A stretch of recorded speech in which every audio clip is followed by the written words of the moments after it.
favor. Estimados amigos y amigas, buenas tardes. Primero, buenas tardes. Soy Miguel Loriente, del Club de Opinión El Acebo, y tengo hoy la tarea de presentar esta charla. Una charla coloquio acerca de la guerra en Europa, con la ponencia del general Julio Rodríguez. El Acebo eligió este tema por considerar que la cuestión de la guerra en Ucrania, junto con el cambio climático, son las dos cuestiones de actualidad, de verdadera actualidad, en un foro popular como el nuestro. Por eso elegimos este tema. Y te agradecemos enormemente que hayas aceptado tu presencia aquí. Antes de empezar la charla, os quería presentar a una joven con la que vamos a tener un momento de poesía.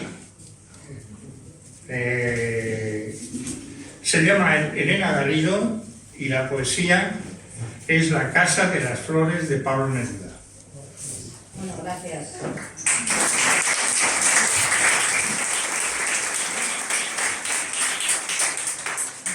Gracias por lo de joven. La Casa de las Flores de Pablo Neruda. Os voy a contar todo lo que me pasa. Yo vivía en un barrio de Madrid con campanas, con relojes, con árboles. Desde allí se veía el rostro seco de Castilla como un océano de cuero. Mi casa era llamada la Casa de las Flores porque por todas partes estallaban geranios. Era una bella casa con perros y chiquillos. Raúl, ¿te acuerdas? ¿Te acuerdas, Rafael? Federico, ¿te acuerdas debajo de la tierra? ¿Te acuerdas de mi casa con balcones en donde la luz de junio ahogaba flores en tu boca? Hermano, hermano. Todo eran grandes voces, sal de mercaderías, aglomeraciones de pan palpitante, mercados de mi barrio de Argüelles con su estatua, como un tintero pálido entre las merluzas. El aceite llegaba a las cucharas. Un profundo latido de pies y manos llenaba las calles, metros, litros, esencia aguda de la vida, pescados hacinados, con textura de techos con sol frío en el cual la flecha se fatiga, delirante marfil fino de las patatas, tomates repetidos hasta el mar. Y una mañana, todo estaba ardiendo. Y una mañana las hogueras salían de la tierra devorando seres y desde entonces fuego, pólvora desde entonces y desde entonces sangre. Bandidos con aviones, bandidos con sortijas y duquesas, bandidos con frailes negros bendiciendo venían por el cielo a matar niños y por las calles la sangre de los niños corría simplemente como sangre de niños. Chacales que el chacal rechazaría, piedras que el cardo seco mordería, escupiendo víboras que las víboras odiarían. Frente a vosotros he visto la sangre de España levantarse para ahogaros en una sola ola de orgullo y de cuchillos. ¡Generales traidores!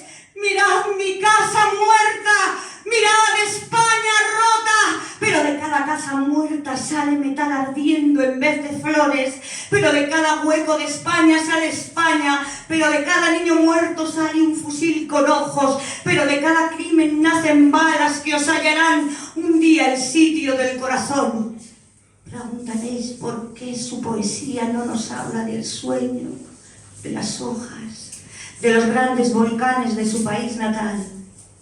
Venid a ver la sangre por las calles, venid a ver la sangre por las calles, venid a ver la sangre por las calles.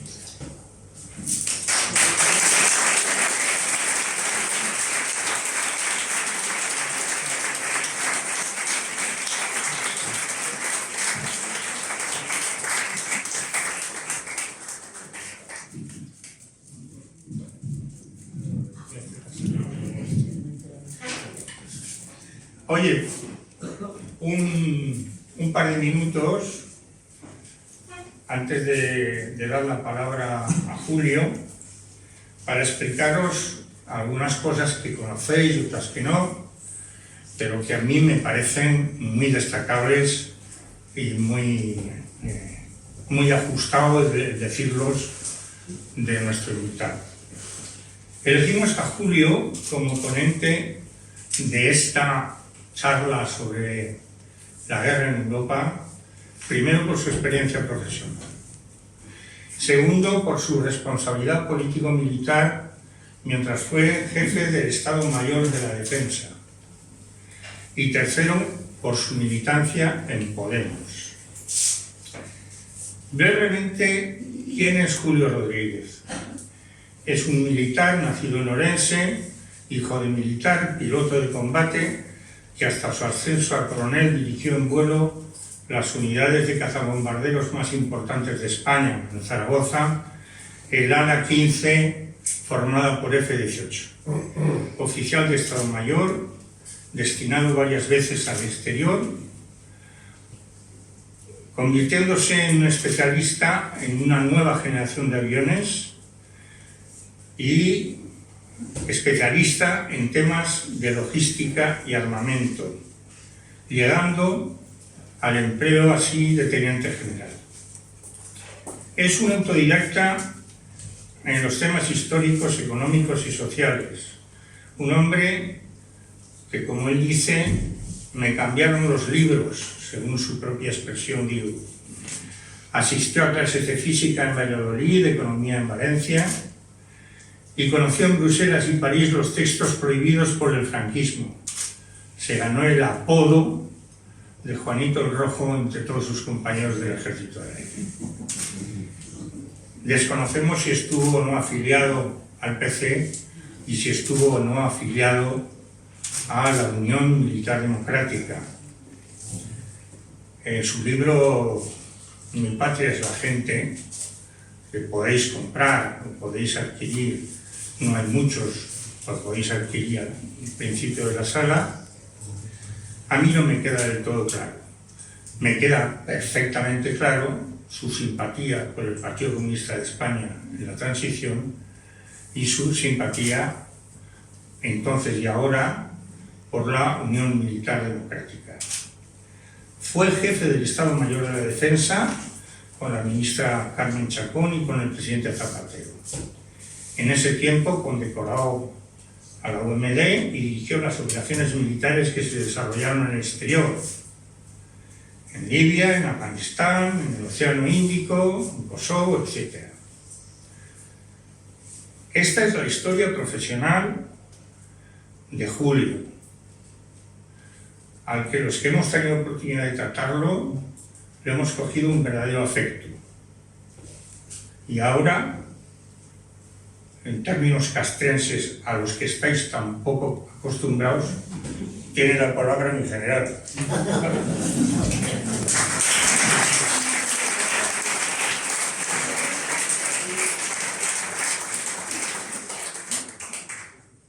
Muchas gracias por tus amables palabras y por la invitación a compartir, porque yo creo que estos temas, como muchos otros, hay que dejarlos fuera y lejos de los expertos.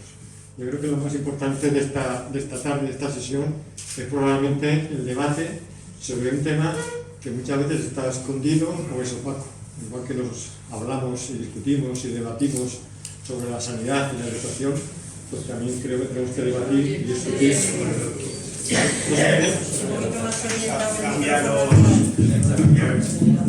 ¿Ahora mejor? Esto parece una rueda de prensa. Nada, quería repetirme que lo importante de esta sesión de esta tarde yo creo que va a ser el debate, porque yo siempre quiero huir de los expertos en cosas en las que hay que aplicar fundamentalmente el sentido común.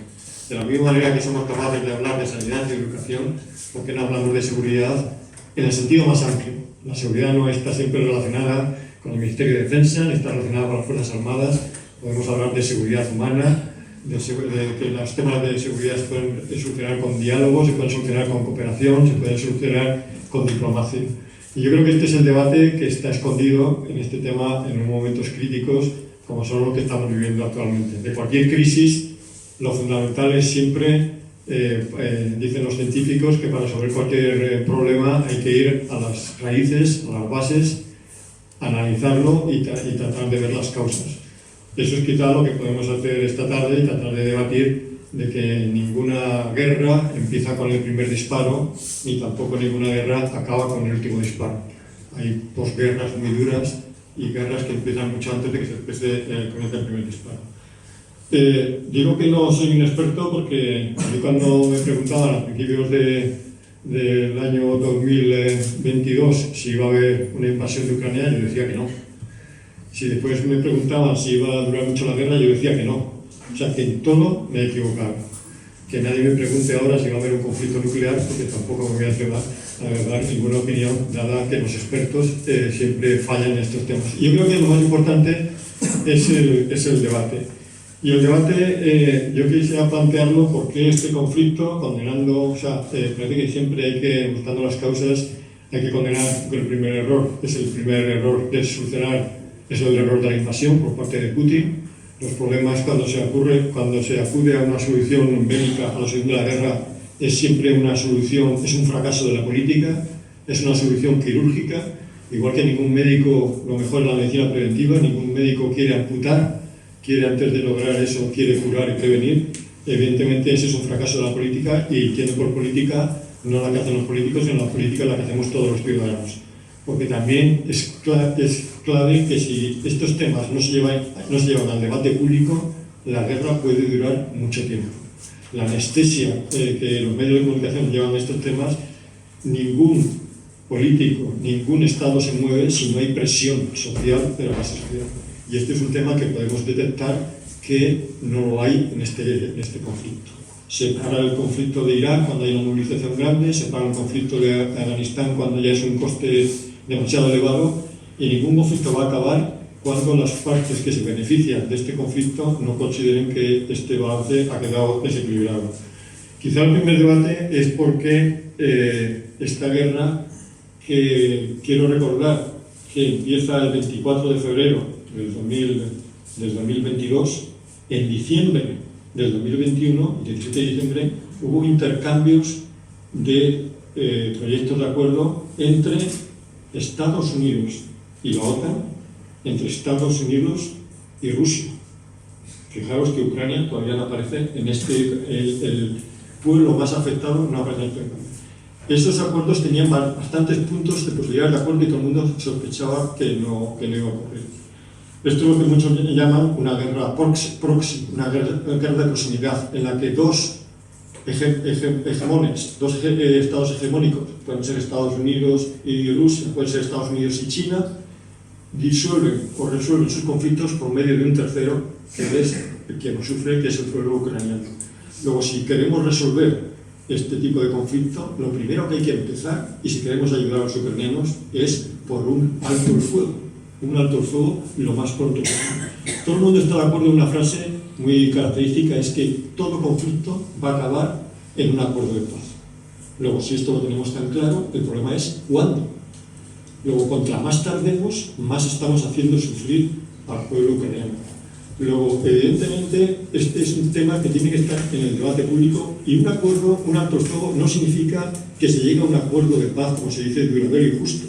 Ha habido conflictos civiles en Irlanda, en Colombia, que empiezan por un alto el fuego y a lo mejor tardan 10 o 15 años en resolverse problemas territoriales, problemas económicos. Luego, por eso es la apuesta. Decía Miguel General, yo ahora soy un soldado militante, un ciudadano que le gusta hacer política, porque lo que hacemos los ciudadanos y es hacer presión y debatir para que haya un alto el fuego lo antes posible. ¿Un alto el fuego es posible? Claro. Hubo una oportunidad importante en esos acuerdos del 17 de diciembre de 2021, que había reconocido por muchos analistas y por alguien que no es tan... era un general Kuyat, general alemán, que fue presidente del Comité Militar de la OTAN, que decía que había muchos puntos en esos acuerdos que eran realizables. Quiero recordar también que siempre que empieza un conflicto, enseguida las partes, los conflictos son muy caros, entre comillas, en todo, en recursos, en vidas humanas, en destrucción. Ponen enseguida los elementos para llegar a un acuerdo de paz. Tanto es así que un mes después hubo una mesa, uno primero en Bielorrusia y luego la que tuvo más éxito en Estambul, presidida por Erdogan, para llegar a un acuerdo.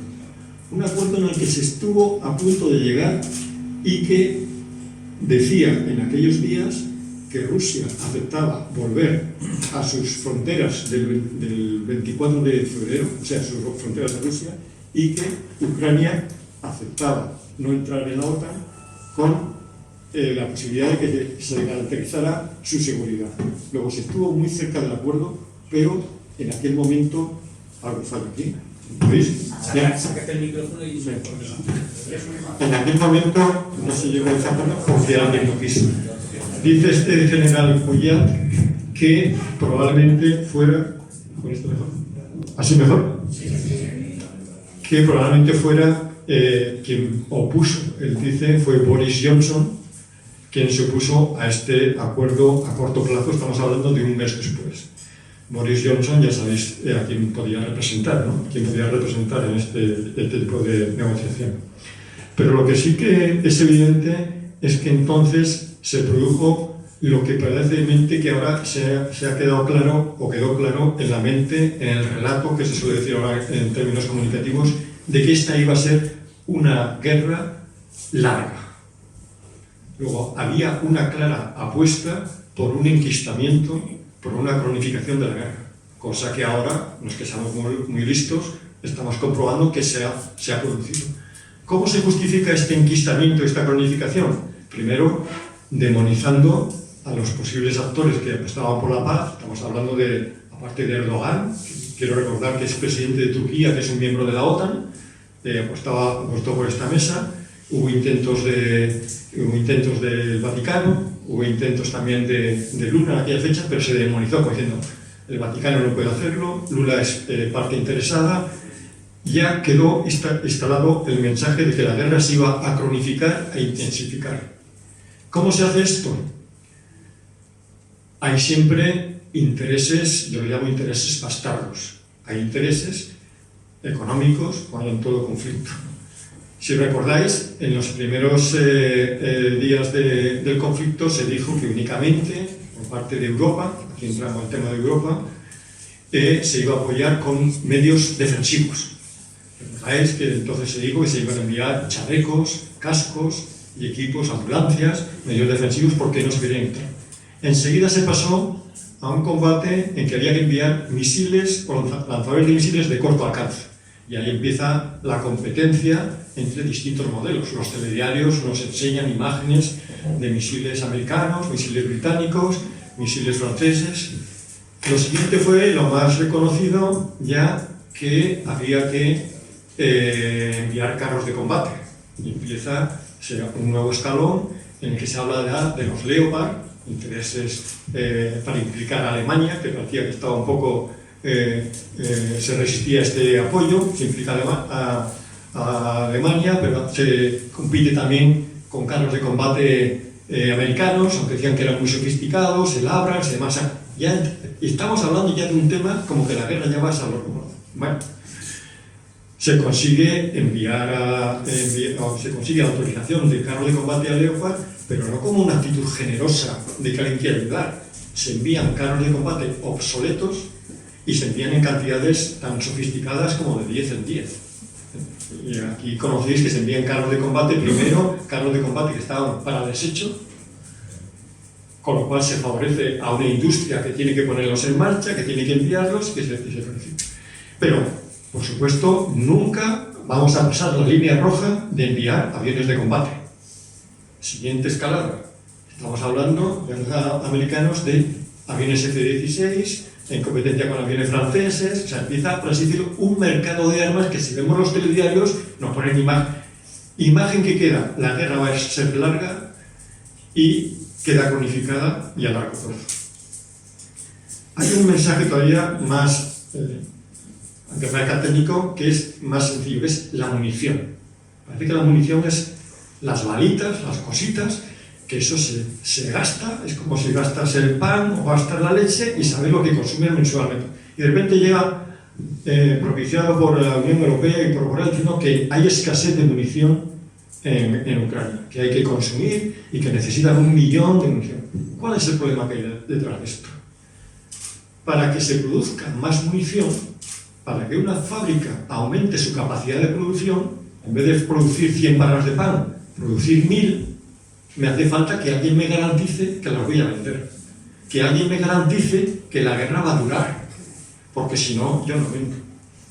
Y a partir de ahí se produce un gesto por parte del responsable de la diplomacia europea, que dice que va a dar créditos de fondos europeos para la paz de 1.000 millones en un año, de 2.000 millones en 2 años, y que se van a garantizar préstamos y subsidios para 7 años. ¿Esto qué quiere decir, hablando de cronificación y de eso de la guerra? Que están dispuestos a que la guerra dure 1, 2 o 7 años, si así procede, siempre que beneficie a alguien que él no ha iniciado la guerra.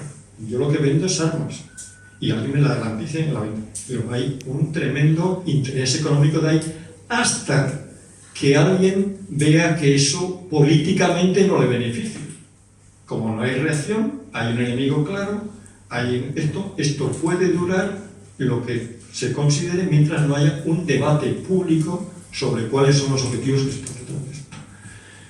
No es solo el mantra de las industrias de armamento, hablamos también de un cambio de modelo energético, una dependencia claramente de Europa del gas barato de Ucrania. Un gas más barato que el que es capaz de producir Estados Unidos con el fracking, que no es rentable. El precio que estaba a $40, a $20 el barril, no es rentable hasta que no suba a $50 el barril, y es rentable para el petróleo del gas no licuado que viene procedente del fracking y que llega por parte de Europa.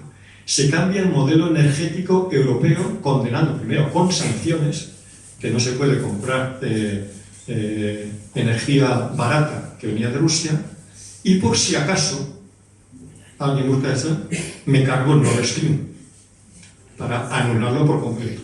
Algo que existía en Nord Stream 1, el Nord Stream 2 estaba construido pero no abierto, pero estaba con esa reticencia. O sea, esto nos remontamos muy atrás del conflicto.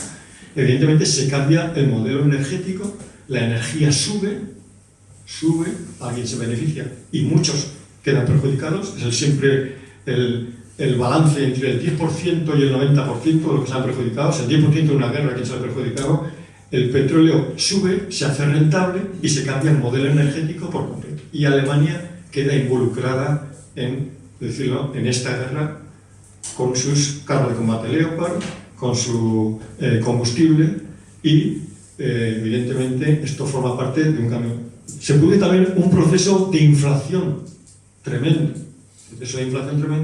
en el que en esta crisis conocemos empresas de armamento, conocemos empresas energéticas, pero son poco conocidas otros grandes monopolios que son las industrias alimentarias.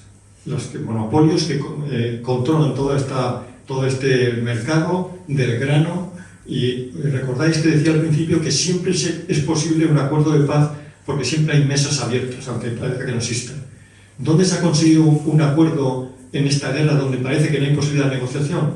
En intercambio de prisioneros y en el control de intercambio del grano a través de los buques del Mar Negro. Evidentemente, cuando hay intereses que pueden perjudicar al mercado, luego hay detrás algo que alguien se está beneficiando con unos grandes beneficios, sin decir, cuando entra el síndrome no paranoico de que hay que defenderse y hay que incrementar los presupuestos de defensa. Antes de que comenzara el conflicto, el presupuesto de la Unión Europea era 10 veces superior al presupuesto de Rusia, en presupuestos de defensa. Quiero decir que no era un problema de que era un problema de producir más. Se crea esa especie de mantra de que hay que aumentar los presupuestos de defensa y todos los países, incluido España, aumentan drásticamente los presupuestos de defensa. ¿Esto qué supone? incrementar los presupuestos de defensa.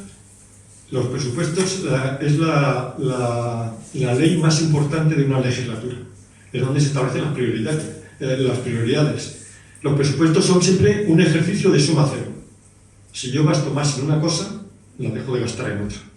Si yo quiero gastar más en educación o en sanidad, tengo que establecer. Es igual como el presupuesto de nuestra economía doméstica. Puedo comprar carne, puedo comprar pescado, puedo ir al cine, tengo que establecer mis prioridades. Si aquí se aumentan drásticamente los presupuestos de defensa con un mantra de que hay que defenderse de un enemigo que está ahí puesto, como si fueran a llegar con una amenaza nuclear, podemos hablar también de este tipo de nuclear, se produce que lo que ha ocurrido, el ejemplo más drástico es Alemania, 100.000 millones de euros, hasta los presupuestos que están inventando en España, que no se ven, no se debaten y no entran, por así decirlo, en el debate público, ni en el debate parlamentario, ni en el debate mediático. Y si alguien entre las referencias del Consejo de Ministros en el último año ve que se han comprometido contratos en defensa hasta el año 2037. Esos contratos que están en los artículos de la compromisos en compra de darle a la máquina de producción de armamento, que yo no sé si el próximo conflicto va a ser con carros Leopard, con drones o con aviones o con lo que sea, pero ahí está sin haber un debate, un incremento en función de una industria que está potenciando ese tipo de crecimiento. Todo esto sin debate público ninguno. Sin debate público ni parlamentario, ni debate mediático, ni manifestaciones en la calle, ni preocupación. Evidentemente, esto para mí es un poco lo que debemos de debatir. Si aceptamos este tipo de política o debemos cambiar el paradigma. Esto muchas veces, si no quiero recurrir a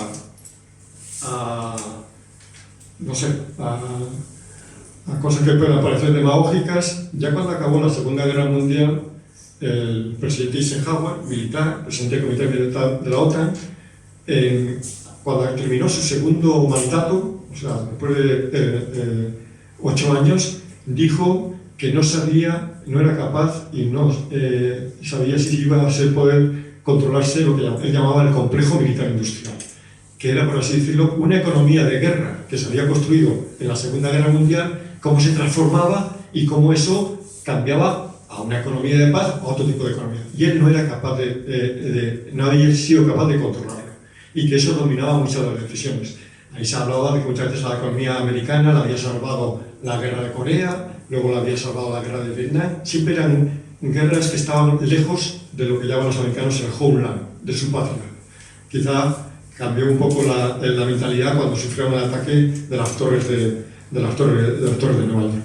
Pero esto parece que estamos hablando de la Segunda Guerra Mundial, se habla mucho del complejo militar industrial, pero el mismo Obama, que produjo un cambio, o quiso producir un cambio en la política exterior, cuando acabó su segundo mandato, 8 años después, hablaba de lo que él llamaba del manual de Washington, que decía que había un establishment dentro, que no siempre son militares, que no siempre es militarización de la política. El militarismo, hay mucho militarista que es civil, que utiliza, por así decirlo, a los militares, a la guerra, como una manera de resolver los conflictos. El del manual de Washington decía que este establishment que había alrededor de Washington, alrededor de think tanks, le habían obligado muchas veces a tomar decisiones que no habían sido para él las más idóneas. Él hablaba de cuando tomó la decisión en la guerra de Siria, de cuando le obligaba a este establishment a intervenir porque habían utilizado armas químicas, y él hablaba de que esa fue su mejor decisión la que había tomado, había opuesto esta resistencia a este manual de Washington. Pero cuando entra Trump, no estamos hablando de conflictos, él presume, después de viajes por los países árabes, por Dubái, por Arabia Saudita, de conseguir el mayor presupuesto en defensa de la historia. Lo dice Trump. Biden, lógicamente, con el motivo ahora de la guerra de Ucrania, está hablando también del mayor presupuesto de la historia en defensa dedicado a esto. Luego, este complejo militar industrial, esta máquina todavía existe. Esto obliga a una transformación de lo mismo que se ha hecho en política con la industria del carbón o con la industria del acero, a que estas mentalidades tienen que transformar, si no, todo el mundo hablará de dónde será la próxima guerra proxy. Esta guerra que puede ser, estamos hablando de la guerra de Ucrania, pero hay 40 conflictos en Yemen, en Siria, en Irak, en Sudán, que no tienen tanta relevancia como es el de la guerra de Ucrania, porque parece que nos toca a Europa relativamente. Pero Europa siempre se protege diciendo que no se crucen determinadas líneas rojas. Yo creo que este es un debate de seguridad que hay que abrirlo a la sociedad. Y hay que abrirlo de tal forma, porque si recordamos los que tenemos más edad, cuando hablamos de los términos de la Guerra Fría y lo que se llamaba el concepto de destrucción mutua asegurada, que era con las fuerzas nucleares, de que nos vamos a defender, porque si tú me disparas, yo te voy a disparar también. Hubo en los años 80, cuando empezaron la reducción de las armas nucleares, cayó el muro de Berlín, cayó el Pacto de Varsovia, se empezó a considerar que la OTAN podía ser una organización obsoleta porque era una organización militar, se construye la Unión Europea, que la Unión Europea era un proyecto de paz, no era un proyecto de guerra. Todos este proceso se resumió en lo que se llamaba un concepto de seguridad compartida, que es que mi seguridad está en tu seguridad. O sea, yo estoy seguro si tú estás seguro. Tú estás seguro si yo no te agredo y yo me aseguro de que tú no me agredes. Era un concepto que desarrolló Olof Palme en los años 90 y que parecía que se iba a extender, y llegó hasta el punto de que se pensó que Rusia entrará en la OTAN, y llegó a entrar. Se creó una comisión Rusia-OTAN. Yo como GEMAD estuve en una cumbre, la cumbre de Lisboa, en el 2011, parecida a la cumbre de Madrid, y ¿sabéis quién estaba sentado frente a Obama? Medvedev, porque había una comisión OTAN-Rusia que trataba de buscar eso que tanto se ha recordado, de que habló Gorbachev, de que la seguridad de Rusia estaba con que no entraran más países de Oriente en la OTAN, que Ucrania no entrara en la OTAN, o sea, crear, por así decirlo, como un pasillo de seguridad que aumentara la confianza, por así decirlo, entre los países. Luego, quiero decir que no hay nada por inventar, que hay muchas cosas que están están ya inventadas, y que también hay muchos errores que se cometen que se pueden volver a cometer, como es el tratar de resolver los conflictos por medios bélicos. Esto es un poco este debate es cada vez más difícil a medida que se cronifica y se extiende el conflicto. Las propuestas de paz que se hicieron el 17 de diciembre del 21 de volver a las fronteras son cada vez más difíciles. Las propuestas de paz que hubo en la mesa de Estambul son más difíciles de aplicar porque ya hay muchos muertos, muchos heridos, tierra invadida, pero hay que buscar soluciones. ¿Qué perspectivas de paz hay? Yo, evidentemente, si leéis o atendéis a los puntos que han propuesto Lula, el Vaticano, hasta Zelensky, China, todos son 10, 12, 15 puntos, todos comienzan siempre por un alto fuego, por defender la soberanía, por proteger la zona nuclear. Cosas razonables, cosas posibles, cosas factibles. Solo hace falta voluntad política, voluntad de que esté una mesa abierta. Y claro, ahora el argumento dice, no se puede hacer un alto el fuego hasta que no haya un acuerdo de paz duradera y justa. Bueno, de una negociación se pueden aprobar un punto hoy, 2 mañana o 3 dentro de un año. Primer punto que hay que aprobar, alto el fuego ya. Si tú quieres proteger al pueblo ucraniano, lo que tienes que es salvar las vidas ucranianas. Alto el fuego ya. Eso no significa cesión territorial. Eso no significa que no haya sanciones. Eso significa el primer punto para abrir una negociación. Y luego se puede tardar en la negociación territorial 10, 12, 15 años, lo que sea. Estoy hablando de cosas que se han hecho con otro tipo de conflictos. Pero, evidentemente, eso tiene que hacerse con presión de la base social.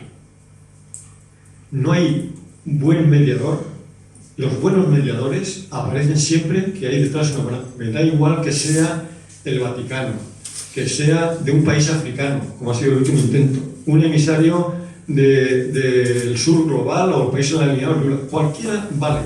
Lo que hay que tener esa mesa abierta que ya está y proponer un alto fuego lo antes posible, siempre que eso beneficie o ponga sobre la mesa que eso nos beneficia más a todos, a la mayoría, y no beneficia solo a una minoría que está luchando por intereses económicos. Este es un debate que parece que es muy simplista, pero es así. Y es únicamente a base de presión social. Evidentemente, hay, desde mi punto de vista, interlocutores que ya no son válidos. Una pena. La Unión Europea no es un interlocutor válido. La Unión, desgraciadamente, hoy no es un interlocutor válido. Podría haber jugado un papel como intermediador entre dos luchas, entre dos hegemones, que lógicamente todo el mundo está hablando de un conflicto entre una hegemonía que está declinando, decline en 15, 20, 35, 50 años en Estados Unidos, y una hegemonía que está subiendo, que es China. Evidentemente esa hegemonía podría haber jugado un papel importante como factor económico en la Unión Europea, pero apostó por una parte, apostó por la solución bélica, apostó por la solución y evidentemente ya no es un interlocutor válido porque no lo es para Rusia y no lo puede ser para una solución de conflicto. Pero bueno, hay muchos más. El problema de la Unión Europea es que evidentemente podría ser, desde el punto de vista, a lo mejor es un poco pesimista, podría haber sido un gran actor económico, pero no lo es porque Estados Unidos lo ha tratado de debilitar. Lo ha tratado de debilitar cambiando el modelo energético y segundo, ha desviado quien era el foco de atención, el eje, por así decirlo, dominante de la Unión Europea, que era el eje franco-alemán, se ha desplazado hacia el este. Polonia, Hungría, son los países decisivos, evidentemente porque se sienten más atacados y parece que eso les da un papel hegemónico y ahí apoya a Estados Unidos. Estados Unidos, el último viaje que hizo Biden a Europa no fue a Londres, no fue a Berlín, no fue a París, hizo un meeting de 1000 personas en Varsovia, porque sabía que ahí iba a ser aplaudido, iba a recibir las ayudas y demás. Evidentemente, eso está debilitando a Europa como factor importante en esta hegemonía. Esto yo creo que evidentemente es una lucha como decía, entre dos hegemones, entre Estados Unidos y China. Evidentemente, cuando en la última cumbre de la OTAN se hablaba de definir esos conceptos estratégicos, Estados Unidos venía con una clara idea, que era focalizar el tema en China. Puso como amenaza importante a Rusia, porque era el interés europeo, pero se cuidó bien de que considerar amenaza sistémica a China, porque evidentemente había muchos países europeos que no estaban interesados en romper las relaciones con China porque hay muchos intereses comerciales. Es el primer cliente de Europa, fundamentalmente de Alemania, de Francia y todos los países importantes. Luego, evidentemente, aquí no hay puntadas sin hilo, y esto es que quizá lo que debiera ser objeto de debate en una sociedad política, en una sociedad lo que los ciudadanos debemos intervenir en política y no una sociedad dirigida, desde mi punto de vista, en muchos aspectos, porque no quisiera yo hacer un análisis de los medios de comunicación. Pero fijaros, un día cualquiera, esta noche, mañana, coger cualquier cadena y fijaros cuál es la información que estamos recibiendo.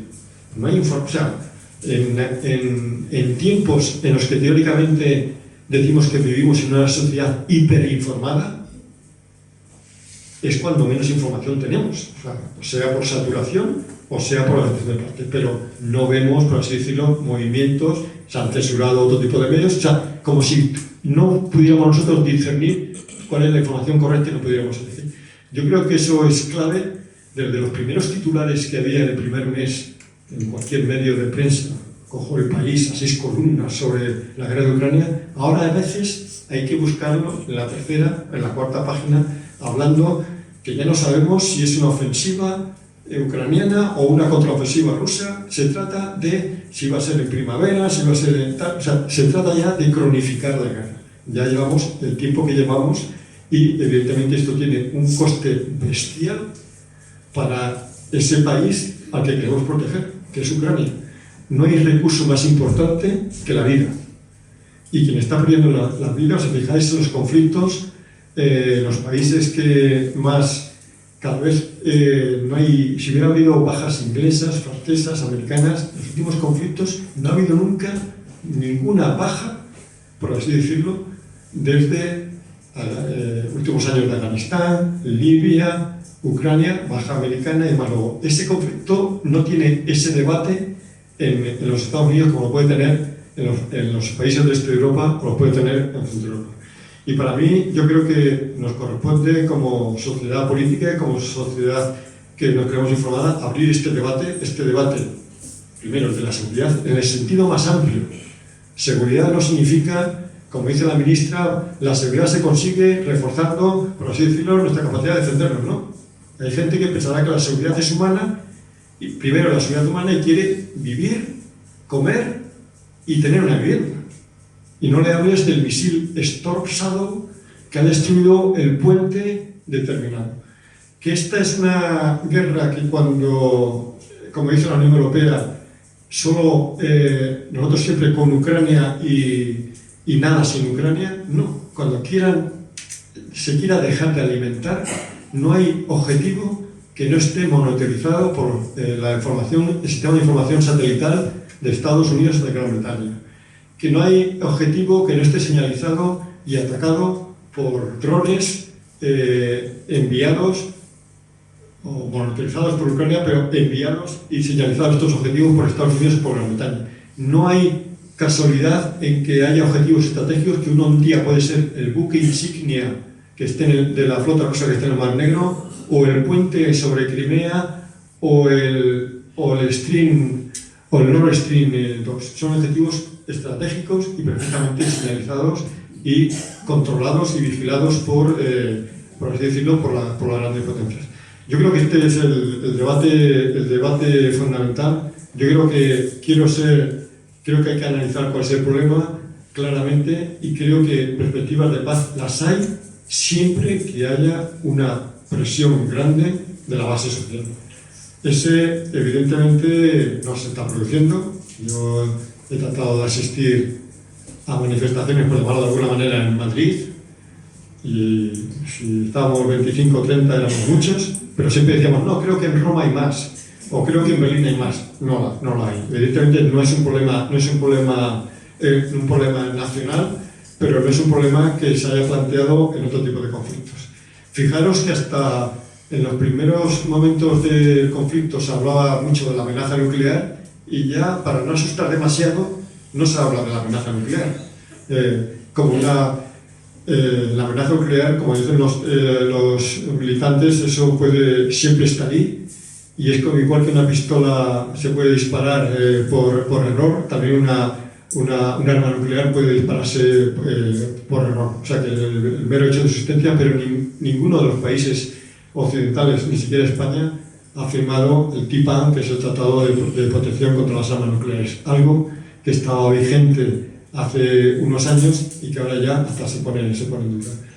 Yo hasta aquí, quiero únicamente, no que quería ser polémico, sino poner sobre la mesa temas de debate, abrir el debate, y estoy seguro que es donde más aprendemos todos, y sobre todo yo, que no me considero experto, únicamente que tengo muchos años, y eso es lo único que trato de dejar algo mejor para mis hijos y para mis nietos.